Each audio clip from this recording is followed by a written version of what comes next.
Okay, chapter 45, which is something that was written before that I went through and added a lot to. It needed a lot of work. It's considerably better than it was. Again, I really feel like it's weird, but I feel like sitting on my hands and not writing and having zero creativity for 12 years,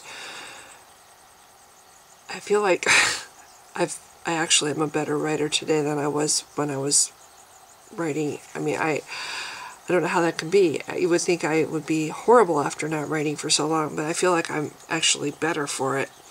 Anyway, I do have to, sorry, I'm trying to think of more than one thing at the same time. I do have to make a correction. When I said that I counted the chapters up to 25 and I got 52,663, that's what the total was.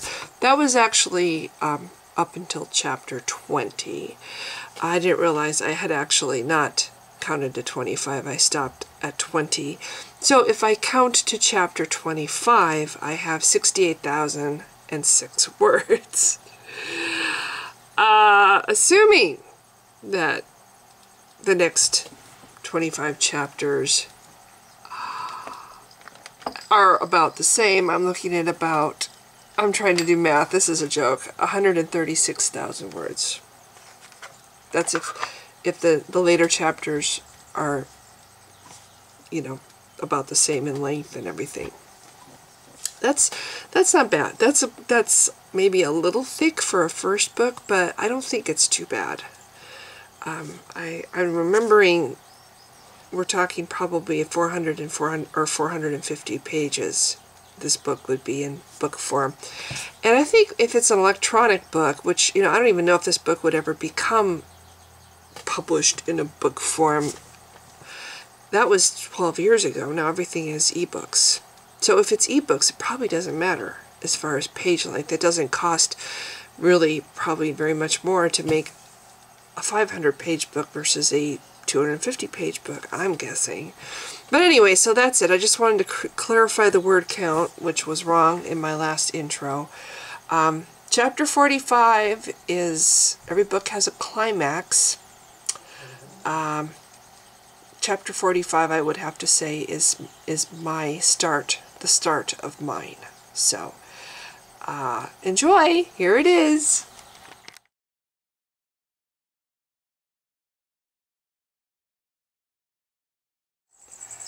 Song of Mornius, Chapter 45. How far down does this go? Muttered Virgin.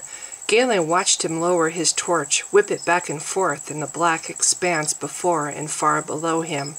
Then he released it. After a long pause, Galen heard it splinter against stone. It was dying anyway, Virgin said, looking down. Turning, he gestured them forward. Slowly, he cautioned as Dren Avram advanced. This is slick. He kicked at the slab of stone at his feet. Some kind of fungus, maybe? Galen crept along the wall of the tunnel behind Dren. Ahead, the air went cold on his face, wafted in long ripples like breathing across his skin. He cringed as the ceiling above ended abruptly. With small, shuffling steps, he continued forward, his breath clouding before him. Virgin stopped him with a muscular arm across his chest.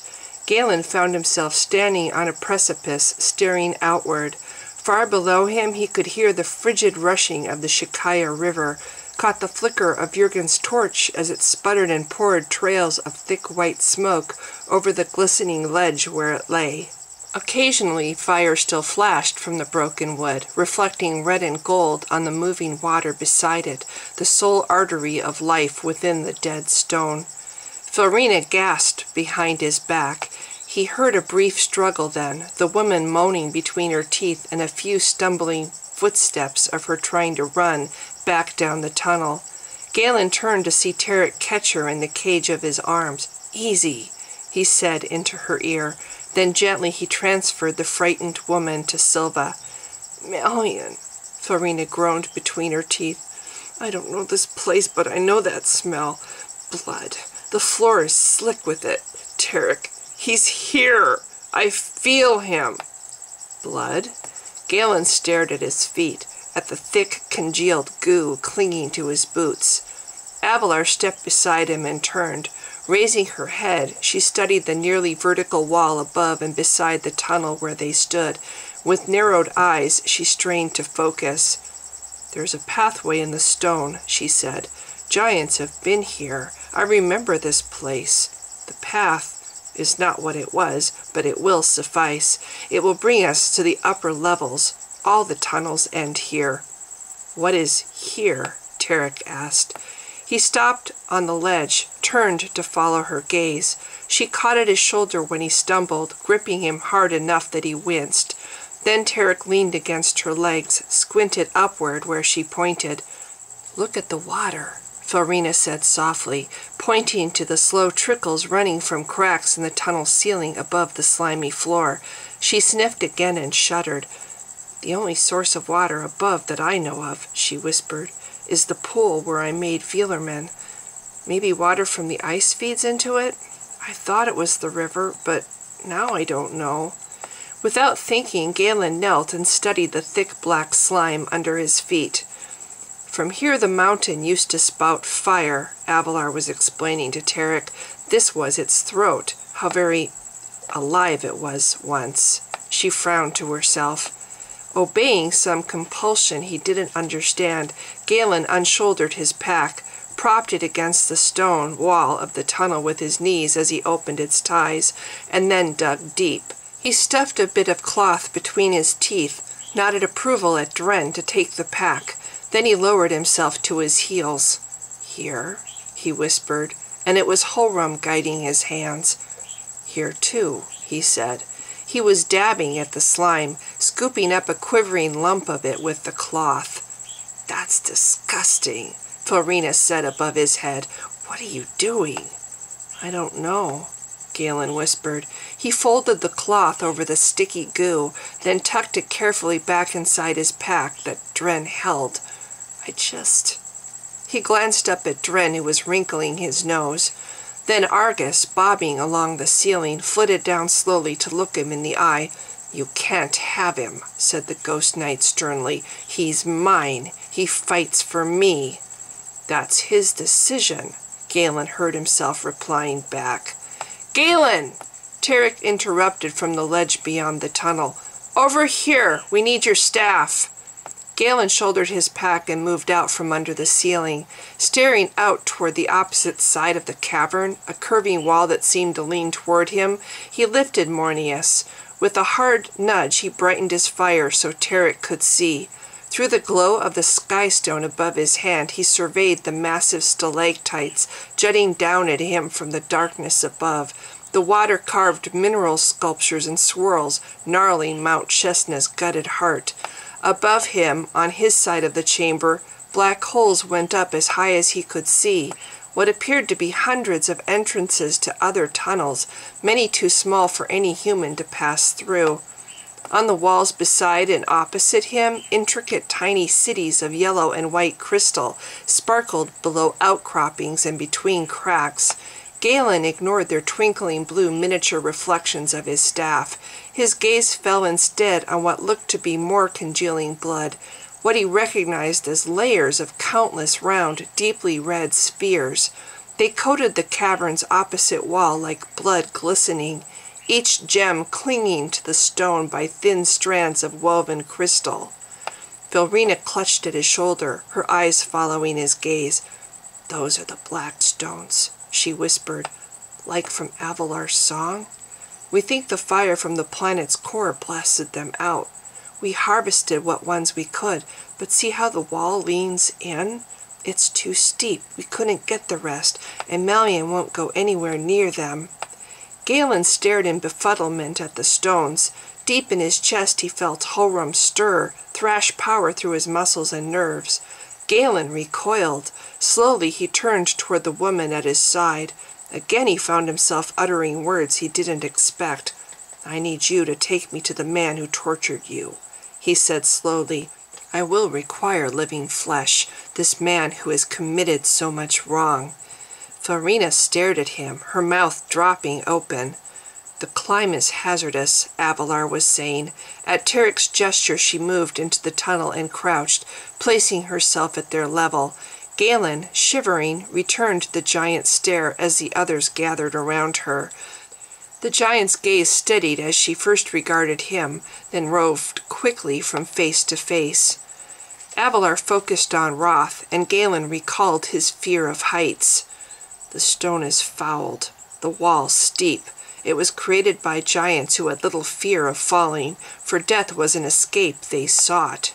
She turned where she crouched and nodded to Galen. "Mount my shoulders, Galen Laval. Put your staff ahead of my throat and grip on each side." Galen paused, wondering at the strange look on Florina's face as she stared at him. Then he nodded. "Won't that choke you?" he asked the giant. "Not if you lean forward," she said. "It is my hope there will be no cause for you to damage me, but I would rather you did than have you fall." Galen stared as she patted her knee. With a shrug, he handed his staff to Tarek. Then, pausing, he stared out the tunnel's mouth. "Galen?" Tarek asked in a soft voice. He felt the others looking at him and realized they were seeing the warder too, not just himself. Any fear of Horam's at the close proximity of his foe would unravel them, when it was Horam who was their hope. With a confidence he didn't feel, he stepped to Avalar's pro-offered knee, seized her braid with both hands, and scrambled upward to her shoulders, the pack she carried bracing his lower back. Reaching out, he accepted his staff, and then the giant stood, forcing him to lay flat and duck his head to avoid the ceiling. At her gesture, he did as she asked and slid the staff under her chin. Avalar turned to Roth. "And you, Lieutenant, will climb before me," she said. "To watch for loose rocks," she added quickly at his embarrassment. Roth glanced at Tarek, who nodded. For a moment more he hesitated, biting his lip. Then, with a grunt and curt nod, he approached the darkened ledge. Avalar, hurrying behind him, reached to clasp his shoulders. Galen closed his eyes as she guided Roth to the narrow path. Below in the darkness rushed the river, a steady booming thunder in his ears. In the reach of Mornius's blue light he saw the Blackstones, their fiery colors turning purple. He recalled Avalar's song that spoke of the river leading to freedom, and the Blackstones. Here now in the mountain's immense throat there were both. Droplets of water spattered on his head from the stalactites above, ran chill down his hair, streamed in rivulets down his shoulders. Shivering, he tipped back his head and opened his mouth. The water was pure and tasted like snow, but had a metallic aftertaste that made him shiver.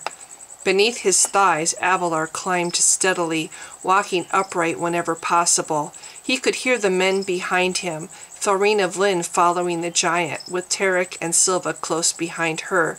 Then came Vurgen in front of Dren. Gathering his courage, Galen opened his eyes. Ahead of him, Roth struggled, Avalar's right hand gripping his hip. Legs quivering, he gasped for breath as he momentarily rested, leaning against her support. Galen looked back at Argus's green ghostlight flitting back and forth. "Galen?" Florina panted at his back. "What did you mean before?" She paused, resting as Avalar again started upward. Then she called, "When you said you needed living flesh!" He ignored her. He was staring upward, gasping now as faces, as pale as bone, shimmered and danced beyond the blue arc of Mornius's fire. He glimpsed pearl flickerings of shapes that resembled bodies, long arms stretching, trembling toward him, and then pulling back into darkness and mist. A keening like wind filled the massive cavern. All around him ghost images rose and fell, like foam riding waves on the sea. Galen shivered and ducked his head. He was used to Argus, who appeared as a whole person. These ghosts were flickerings at best, glimpses of anger and terror and pain. Laying low, he pressed against Avalar's head, his body lurching along with hers. The narrow trail twisted back on itself, then turned again past the mouth of another tunnel, and then above that another. In a hive-like pattern, the tunnels studded the cavern's north wall, circles of yawning midnight pitting the gray stone. "Galen?" Florina called again. "What did you mean?" "Keep climbing, Filrina," said Tarek behind her. "Put it aside for now." Galen frowned. The cavern seemed endless, all the tunnels looking the same, though he knew the ones above the rest were occupied.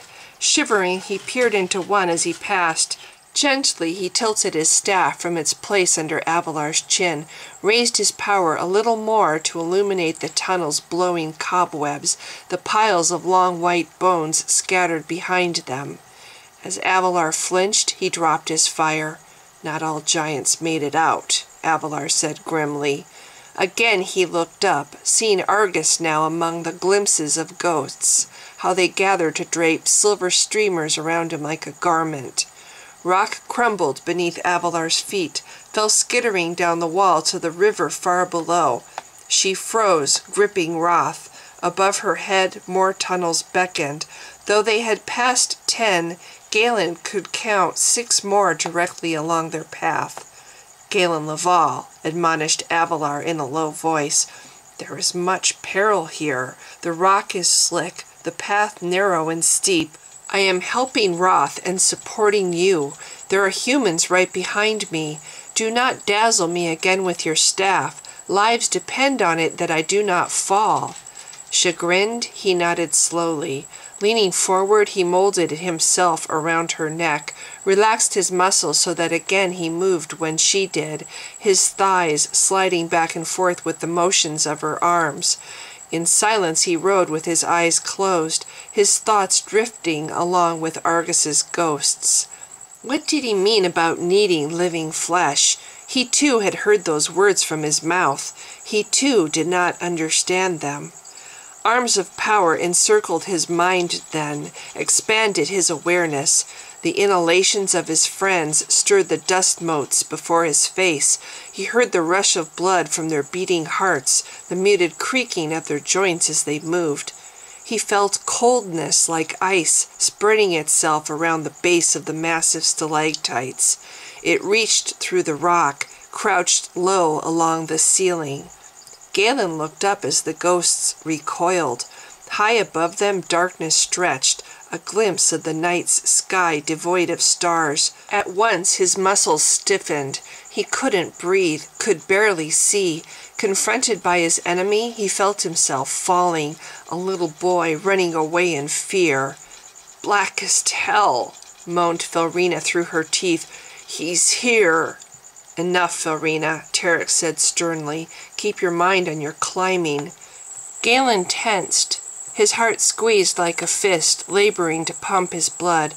Wide-eyed, he watched the blackness shift within the stone, saw massive ebony wings unfurling, a huge midnight head ducking down, talons flexing to rend, the great jaws spreading, tongues of flame roiling from its mouth on either side. He felt himself falling. He blinked, and there in the cabin was Seth Laval staring in horror at himself, at the axe blade embedded deep between his neck and shoulder.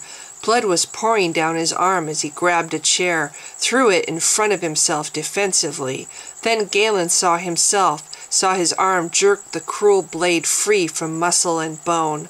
His stepfather was turning, and blind with fury, he didn't care. Again he struck the wounded man, striking hard along Seth Laval's spine.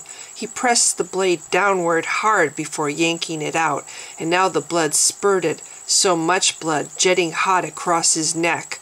Seth Laval was face down on the floor, screaming, his hands dragging him slowly forward through a slick spreading of blood, and Galen ruthlessly followed. Still he didn't care. Still no pity touched his heart. Years of pent-up fury had erupted deep inside him. Now he stood over the quivering man on the floor, his feet braced on either side, and slowly, methodically he struck. Splintering sounds of bone filled the little cabin as the screams quickly died. For a long time he struck and struck, splattering blood on himself and the walls. He wanted to erase Seth Laval utterly, remove all traces of him from his life and the world. Now in the darkness, Galen saw his stepfather walking toward him, his shoulder dangling from his side by mere threads, swaying as he walked, His face was split, the skull neatly parted with brains spilling down his chest. The mouth was moving, but there was no sound. No sound except his screaming. Again he was screaming, as he had done so every night in dreams that would not ever let him forget. "Galen!" Tarek said sternly from behind him. "Florina says he feeds off fear. Don't let him." "Keep climbing, Roth," he continued. "No, don't look down. Eyes on that tunnel, and climb. We're almost there." Galen, gripping Avalar's forehead with his left arm, raised Mornius with his right. It wavered in his grasp, trembled as he did. He caught his breath. Teeth gritted, he closed his eyes and surrendered himself. His blood surged in his neck, singing from his warder's heart. With his head held high, he strode from the void that had once been his self-made prison, the layers of fog vanishing as he slowly and sternly walked. His heels clicked on a floor like glass, a blue-white reflection of a cloudy sky. Sheet lightning flashed with his every step, each spasm brighter than the last and more savage. He was angry, beyond livid. He stretched out his hand and power leapt from the floor, gathered into the heart of his fist. He did not hurl it as much as he wished, for to hurl it would kill everything but his foe. Instead he slipped, limp and powerless as the whole horizon canted sideways. Sliding, he plunged into darkness, ice shocking his heart, freezing the marrow in his bones. He opened his fist almost as an afterthought, freeing the blaze he held, weaving it with care around himself and his friends. A shield, his heart, a miniature sun they were now a part of. It moved along the wall just as they did, a sphere of flame hugging the stone, burning a swath of crysted debris along the rock they left behind. Malion's dragon lunged from the wall, slapped wings of midnight around his shield, shot lurid cracks through its shimmering. The fissures spread as Malion devoured the energy, used it to gather himself. Here was destruction, the very thing that strengthened him most. Horam could feel him bracing to punch through. "Keep climbing!" cried Florina behind him in a strident voice. "The warders are fighting! We have to stop this!" Galen shook his head and opened his senses, letting Horam pound through him in every way. Maybe this time it would kill him. After seeing Seth Laval's demise yet again, he didn't care. In his ears he could hear Avalar screaming, yet his force he turned outward, away from her. With all his strength he let Horam buttress the shield, throwing fire howling fierce against Malion's chill ice. The giant below him stopped and waited. He glimpsed his companions as they ducked under her arms, as they sprinted behind Roth down a tunnel. Then Avalar followed. Galen howled as she ran, snatching him by force away from the cavern and his foe, dashing his small son to fraying pieces against the tunnel's narrowed walls. Around a corner she raced, then she slammed to a stop behind Virgen, panting hard. Trembling, Galen sagged over her head and fought not to retch. Arm quivering, he lowered his staff, spilling the remnants of his blaze across the floor. "What are you doing?" Florina grabbed at Tarek's wrist. "Come on!" she yelled, pulling. "This way! We've got to run!" "Wait." Tarek shook his hand free. He stepped to the side, studying a long green slash mark below the ceiling. "Tarek!" Again Florina seized his arm. With desperate strength she threw herself backward, dragging him with her down the tunnel. "That's Malion! He's coming! You have no idea what he can do! What he did to my father!" Tarek snatched her against him, and then pressed her firmly to the wall. Sobbing, bereft of reason, she clawed at his chest. Galen heard him speaking softly words he couldn't hear. In silence he held her until she quieted, breathing normally. Then, releasing her, he turned and pointed to the ragged green mark. "What is that, Florina?" he asked. "Can you tell me where we are?" Galen turned his staff sideways, holding it far away from the giant as she caught him under his arms, lifting him up and over her head and down. "Gotcha!" Virgin said, grabbing him as he stumbled. "Whew," the captain added, grinning. "That was quite a light show, staff wielder." Trembling in every muscle, Galen leaned against Virgin's support. He peered past Silva and Dren at the darkness beyond Mornius's light. Perhaps it would be better if the battle happened here. Halram's fire gnawed through his chest, devoured his very life. The core of his bones ached with the sickening heat of alien power. He wanted it over, wanted it done. "I don't know," Farina said. "Green marks." Visibly she struggled to think. "Tunnel markers. I've heard of them. Never saw them before. They're color-coded. Green means it's either the 5th or 8th level. The 4th has my pool. We could be under it. I'm not sure. It's not lighted. The 5th should be lighted, but it's not." "Good girl," Tarek said softly. "Then let's find out." He tugged at her arm. Her body was stiff, resisting his strength. Holding her, he turned his head, looked up at Avalar to gauge her condition. Then his gaze traveled down. Galen met his stare, memorized his face. He knew how Tarek saw him, how he must seem to the people standing near.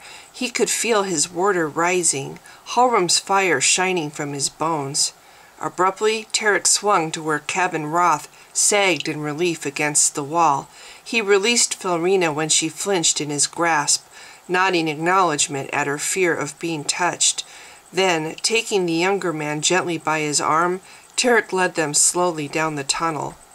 Galen followed with Avalar on his heels.